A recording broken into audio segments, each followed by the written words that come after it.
नमस्कार मित्रांनो, वामन पुरवडेकर व्लॉग्स या चॅनलवर तुमच्या सगळ्यांचं पुन्हा एकदा स्वागत।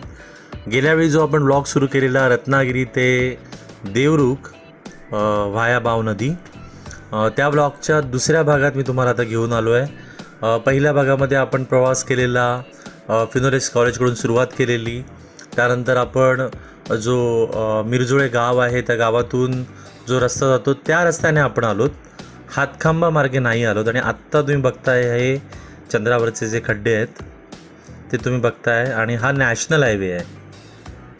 ही स्थिती नॅशनल हायवेची आहे सध्या। मी तुम्हाला व्लॉगच्या सुरुवातीलाच सांगितलेलं की ज्या रस्त्याने आपण जातोय तो तुम्हाला हायवे वाटेल, आणि ज्या नॅशनल हायवेला आपण जाऊ तो तुम्हाला एका गावातला रस्ता वाटेल। तर तीच परिस्थिती आहे, पण आता इथे एक पॅच असा मिळतोय आपल्याला किंवा दिसतोय की जिथे आपण गाडी भरधावाने चालवू शकतो। पण असं मात्र तुम्ही करू नका, कारण लगेच काही मिनिटावर पुन्हा एकदा हे बघा चंद्रावरचे खड्डे जे आहेत ते पुन्हा एकदा दिसत आहेत आपल्याला, आणि मोठ्या प्रमाणावर आहेत हे खड्डे। पाऊस चालू आहे जोरदार, कोकणामध्ये चालूच आहे पाऊस, आणि थोडा आता कमी झाला आहे पाऊस। पण जो गेला 2 आठवडे जो पाऊस पडलेला, जुलै महिन्याच्या सुरुवातीला जो पडलेला पाऊस, आता जुलै महिना एंड होत आला आहे, त्यामुळे पाऊस जरा कमी झाला आहे थोडासा। पण तुम्ही बघताय की तरी पण सगळीकडे पाणी दिसत आहे, खड्डे दिसत आहेत, आणि ही सिच्युएशन पुढचे 2 महिने तरी बदलेल मोठ्या प्रमाणात असं मला वाटत नाही। कदाचित गणपतीच्या सुरुवातीला काही प्रमाणात खड्डे बुजवतील, पण मी तुम्हाला जो अल्टरनेट रूट सांगितला आहे ना, त्याचा व्लॉग आहे संगमेश्वर ते लांजा किंवा त्या हायवेपर्यंत, लांजा नव्हे राजापूर। तर तो व्लॉग मुद्दाम बघा, आणि त्याने अलीकडे काही लोकांनी प्रवास केला, त्यांना फायदा झाला। आता पुन्हा एकदा एक चांगला पॅच आला आहे, पण मी म्हणतोय की गाडी तुम्ही खूप फास्ट चालवू नका, फसाल तुम्ही, विशेषतः या मुंबई गोवा महामार्गावर। मुंबई गोवा महामार्ग नावाचा आता राहिलेला आहे तो, त्या महामार्गावर तुम्ही बघता दोन्ही बाजूंनी काम कधीतरी मागे करून ठेवलेलं आहे, आणि हा बघा पुन्हा एकदा हा मोठ्या मोठ्या खड्ड्यांचा पॅच आला आहे। तुम्हाला आता गाडीत सस्पेन्शन असल्यामुळे फार लक्षात येणार नाही, कारण कॅमेरा पण आमचा हलत नाही, गोप्रो कॅमेरा आहे, त्याला फार धक्के बसत नाहीत, पण आम्हाला गाडीत जाणवत आहे अख्खा टायर खड्ड्यात जातो आहे। हा भाई इकडे गाडी हललेली दिसते तुम्हाला बघा, साईडला उजव्या बाजूला डाव्या बाजूला दोन्हीकडे गाडी कशी हलती आहे बघा, आणि हे मोठे खड्डे आहेत। आपल्या टायरवर उदार होऊन ज्यावेळी आपल्याला प्रवास करायचा असेल, आणि गाडीवर पण ज्यावेळी तुम्हाला उदार व्हायचं असेल, त्यावेळी या रस्त्याने यायला काहीच हरकत नाही।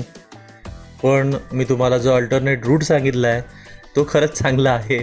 इथून येण्यात सध्या तरी काही अर्थ वाटत नाही आहे, कारण तुम्ही बघता इथे रस्त्यावर काम कशा पद्धतीने चालू आहे। मध्येच कुठेतरी मला रस्त्यावर येणारं पाणी पण दिसलं मोठ्या प्रमाणावर, ते तुम्ही पण ऑब्झर्व केलं असेल, इथे पण दिसतंय बघा। हे बाजूला जे डोंगर आहेत, हे नेमकं काय झालं आहे? बापरे, अरे बापरे, हा बस स्टॉप कुठे गेला आहे? मोठ्या प्रमाणावर खड्डे आहेत, आणि इथे आधी कळत नाही आपल्याला की आपण नक्की आहोत कुठे। हे कोकजे वठार असेल, आणि हा रस्ता कसा खाली गेला आहे बघा, इथे नेमकं काय प्लॅनिंग आहे काय हे कळत नाही आहे। पण हा मोठा उतार त्यांनी दिला इथे, कदाचित हे सगळं भरून काढतील पावसाळ्यानंतर, तोपर्यंत हाल ते होणारच आहेत आपले। आणि कदाचित इथे रस्त्याची उंची वाढवतील, म्हणजे हे जे खड्डे आहेत ते गायब होतील। पण कसे दिसत आहेत बघा खड्डे, सुंदर दिसत आहेत, आणि ही कला आहे खरी। एकाच प्रमाणात तुम्ही खड्डे तयार केले तर त्याला काही अर्थ नाही आहे, वेगळ्या वेगळ्या लांबीचे, रुंदीचे, खोलीचे खड्डे झाले पाहिजेत, त्याने असं दिसायला पण छान वाटतं। आता निसर्ग चांगला आहे कोकणातला म्हणून ठीक आहे, अदरवाईज खूपच इरिटेटिंग प्रवास होईल इथून प्रवास करताना। मागचा जो व्लॉग होता त्या व्लॉगमधील जो रस्ता होता तो पाहून तुमचं मन प्रसन्न झालं असेल, पण इथे मात्र आता पुन्हा एकदा तुम्ही बघताय की कशी परिस्थिती आहे। हे बघा इथे पण तीच परिस्थिती आहे बघा, इथे हा पाणी दिसतंय वरून येणार तुम्हाला, ऑब्झर्व करा जरा बारकाईने। या साईडला पण दिसतंय. म्हणजे डोंगरातून पाणी येत आहे ते थेट रस्त्यावर येत आहे. आणि कसा रस्ता राहील हा? वाहूनच जाणार. एक होती आपली कोकण रेल्वे मित्रांनो. हे बघा इथे पण पाणी बघा मोठ्या प्रमाणावर दिसतंय रस्त्यावर आलेलं.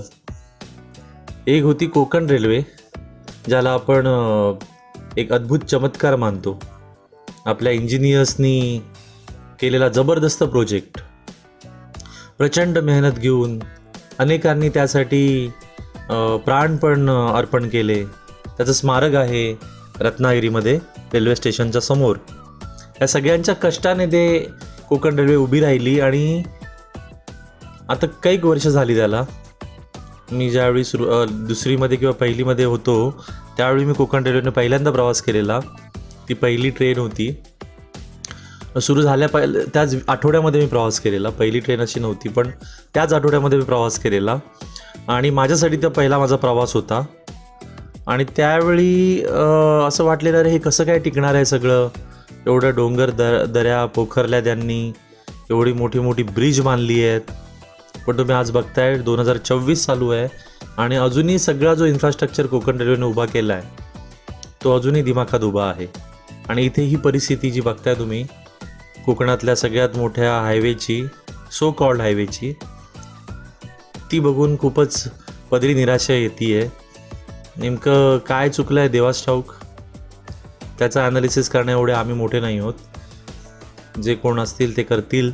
पण परिस्थिती खूपच बिकट आहे. आणि याहीपेक्षा खूप सुंदर हायवे मी तुम्हाला कोकणातच दाखवला आहे यापूर्वी. असं नव्हे की कोकणात हायवे चांगले नाही आहेत. तुम्हाला मी जो संगमेश्वरमधून साखरपा आणि साखरप्यामधून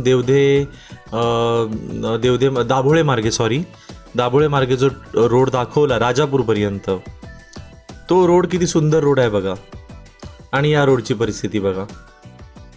आणि तोच नव्हे, आता जो आपण बावनदीवरून मुद्दाम मी तुम्हाला तिसऱ्या भागात दाखवेन. इथे बघा पुन्हा एकदा खड्डे. फार तुम्हाला मित्रांनो दाखवण्यासारखं माझ्याकडे काही नाही आहे. निसर्ग संपन्नता आहे पण तिथे लक्ष जात नाही आहे. खरा निसर्ग संपन्न भाग आहे. इथे एक धबधबा आहे उजव्या हाताला, पण तिथे आपलं लक्षच जात नाही आहे. एवढे खड्डे, एवढा खराब रस्ता, तोच आपण बघत चाललोत. आजूबाजूला जे डोंगर आहेत, दऱ्या आहेत, त्याही बघण्यासारख्या आहेत तिथे. ॲक्च्युली इथे एक स्पॉट आहे पुढे, तिथे टर्न आहे मोठं. तिथे गाडी तुम्ही पार्क करून त्या दरीचा जो आस्वाद आहे, त्याचं जे सौंदर्य आहे ते तुम्ही कॅमेरामध्ये टिपू शकता. ही बघा ही गाडी खाली गेली. इथे अंदाज नाही आहेत बाहेरच्या ड्रायव्हर्सना, त्यामुळे टायर्सची फार लवकर वाट लागते. मी तेच म्हणत होतो की असेही रस्ते बनलेत आपल्याकडे, नाही असं नाही आहे, चांगले रस्ते बनलेत. आणि मी मुद्दाम तिसऱ्या भागामध्ये बाव नदीवरून तुम्हाला देवरुखला घेऊन जाणार आहे. त्यावेळी पुन्हा एकदा त्याच रोडचं चित्रण करणार आहे, जो आता पावसाळ्यात कसा दिसेल तुम्हाला मी दाखवेन. आता हे बघा इथे अजून काही काम नाही झालंय.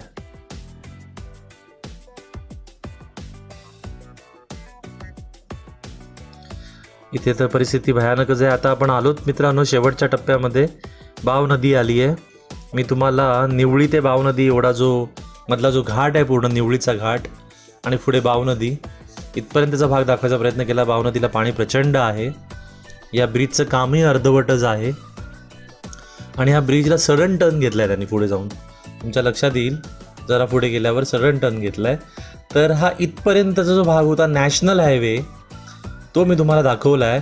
आता पुढचा जो भाग आहे तो बघण्यासारखा आहे, कारण त्या भागामध्ये मी तुम्हाला एका गावातून जाणारा गावातलाच रस्ता दाखवणार आहे, जो प्रचंड सुंदर आहे आणि जो एशियन बँकेने बांधला आहे.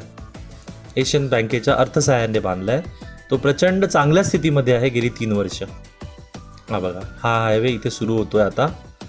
सो पुढच्या भागामध्ये आपण या हायवेवरून प्रवास करू. तुम्हाला हा व्लॉग कसा वाटला मला सांगायला अजिबात विसरू नका. धन्यवाद मित्रांनो.